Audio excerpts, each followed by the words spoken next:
Les panneaux pour plafond sont les mêmes qu'on a employés pour l'angle de la toiture. Le principe, quand on les place, c'est de les mettre d'équerre vis-à-vis du latage, de respecter le joint de dilatation et on les place avec des agrafes ou alors avec les clips. Vous pouvez aussi fixer les panneaux de plafond avec les clips, comme pour les panneaux de mur plus grands. Commencez à nouveau par le profiler en PVC. Vous pourrez ainsi couvrir le joint de dilatation tout autour de la même manière. Si vous avez par ailleurs utilisé une cloueuse pneumatique pour fixer le latage, vous pouvez aussi toujours utiliser une agrafeuse pneumatique. Mais si vous avez une agrafeuse manuelle, vous pouvez aussi tout à fait l'utiliser. Si vous préférez travailler avec les clips, cela est évidemment possible aussi pour le plafond. Pour les plus grandes surfaces, des clips sont même recommandés. Les panneaux ont ainsi un peu plus de jeu si l'humidité de l'air de la pièce change par exemple.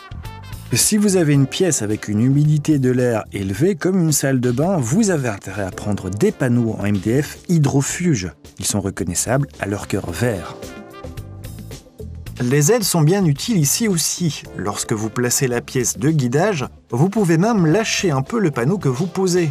La cale le maintient en place. Les panneaux de plafond que vous utilisez par ailleurs, aussi pour le toit en pente, sont plus petits que les panneaux de mur. Ils ont, de ce fait, besoin de plus de points de fixation par mètre carré. C'est nécessaire aussi car la pesanteur tire les panneaux vers le bas. Les panneaux de MDF sont non seulement recouverts à l'avant, prêts à être finis, mais aussi à l'arrière. Ils ne se déforment ainsi pas. Pour l'habillage des fenêtres, vous pouvez vous employer les mêmes panneaux que la toiture. Et pour les fixer, vous employez un kit polymère. Ouvrez la cartouche avec un multitool en silicone. Appliquez la colle polymère sur les lattes en bois que vous venez de fixer.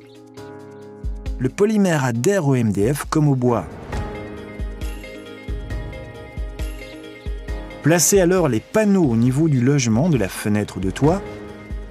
Commencez par le panneau en dessous, puis placez les côtés et en dernier le dessus.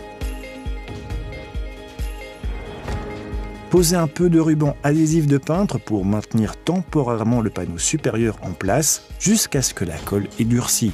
La pièce est à présent complètement recouverte, mais nous devons encore nous occuper des détails. Tous les joints de dilatation doivent encore être finis.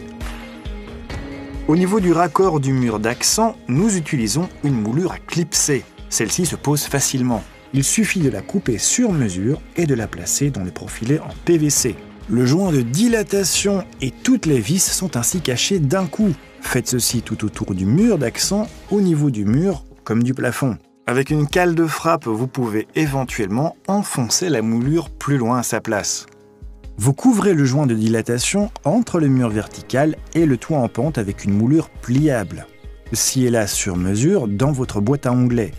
Avec la boîte à onglets et une scie à dos, vous pourrez scier la moulure parfaitement droit. S'il le faut, vous pouvez aussi scier de l'onglet par exemple pour travailler autour de la fenêtre de toit. Vous fixez les moulures pliables avec la même colle polymère que pour les panneaux autour de la fenêtre de toit. Appliquez la colle à l'arrière du profilé et pressez-le contre le mur. Grâce à la forte adhérence initiale de cette colle, le profilé collera directement. Les détails sont à présent parfaitement finis, mais on ne peut pas laisser les panneaux ainsi, il faut encore les peindre. Tout comme les plinthes d'ailleurs, pensez à bien les placer avant d'entamer la finition. En guise de préparation pour la peinture, vous poncez d'abord un peu les joints avec un papier abrasif de grain entre 100 et 180, jusqu'à ce que les petites irrégularités dans le joint aient disparu. Vous pouvez alors commencer à peindre. Pour la première couche, vous devez absolument appliquer suffisamment de peinture sur les panneaux. Avec un pinceau, vous finissez d'abord les bords. Ce n'est qu'ensuite que vous commencez à peindre la grande surface avec un rouleau. Pour bien répartir la peinture, vous pouvez travailler selon un modèle en MW. Cela signifie que vous peignez environ 1 mètre carré et que vous alternez à chaque fois entre la lettre M et la lettre W pour bien répartir la peinture. Et si vous le souhaitez, vous pouvez aussi tapisser les panneaux.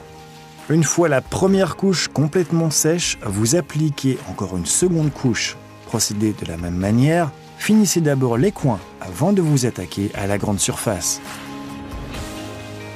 En plaçant des panneaux à emboîter avec des corps ou placer des panneaux à encliquer à peindre immédiatement, vous faites d'une pièce de stockage, un grenier, une pièce de vie complètement finie en une seule fois.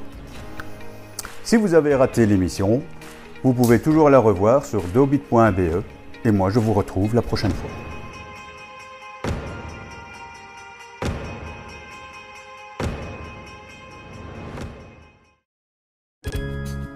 Banidur, plafond et lambris.